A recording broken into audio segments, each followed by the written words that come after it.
Sean, hey, congratulations for being here at MultiCon, a Thank you. charity for United Way to help out the wildfire victims. I mean, how does it feel for being here tonight? This is the easiest thing I ever said yes to, probably, as Yeah. far as an event goes. I have a lot of friends and family members who are directly affected by the fires, and I think that it's really important for people who feel like, oh, what can I do to help? It's like, well, do whatever you can. And so when I was asked, hey, can you come appear at this convention, which is something I do all the time, and we're going to give all the proceeds to the United Way, I'm absolutely yes. Now, of course, MultiCon, there's a lot of fandom here. They appreciate you being here because you get to tell your stories, especially on the panel that you get to participate today. Could you tell us about that panel? Yeah, it was a fun panel, and I was with some Star Wars folks, so we were kind of crossing our streams with our fandoms. But I love appearing on panels. It's great to, answer questions that the fans have. It's a great way to connect with the fans. Now, what do you love about this industry that you have, been building up for such a long time, especially with you and your brother? I just love telling stories, and I know that my brother feels the same way. It's not, we don't want to overinflate our importance. We're not doctors. We're not teachers. We're not anything like that. But as long as we've had civilizations, we've had some version of a storyteller in our towns and in our communities.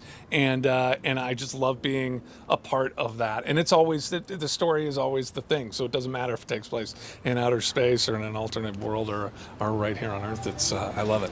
I always want to ask you is, do you enjoy the roles where they actually see your face, or you rather hide your face? I would rather have my face seen. I'm like that.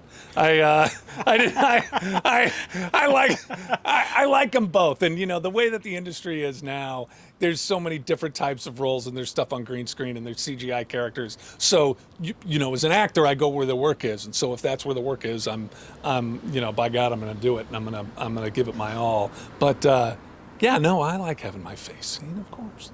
Of course, and one of the main things it's we all know that your brother is full speed ahead with those comic book projects. Are you ready to move over from Marvel to DC itself?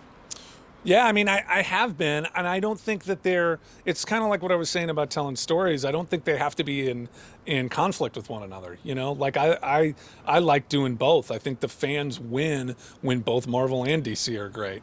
I done a lot of Marvel stuff, and lately I've been doing more DC stuff, and I want to keep doing both if I can. And you will, and especially the fact that fans been appreciating you for so many years.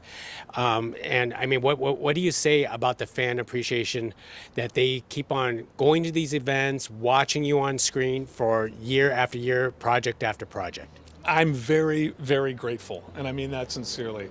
I'm lucky to have been able to participate in some great projects with great people and great writers, and that have struck a chord with audiences enough that they want to come and see and tell me what they think and where they want the stories to go and all that, and I love it.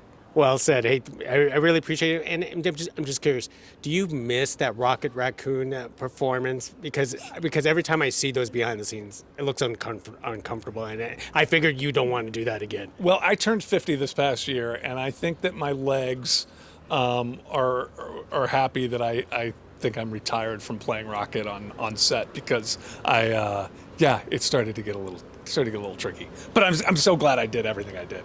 No, I'm glad you did, because I also turned 50 this year too, and I hurt from watching that. So thank you very much. You got it. Thank you.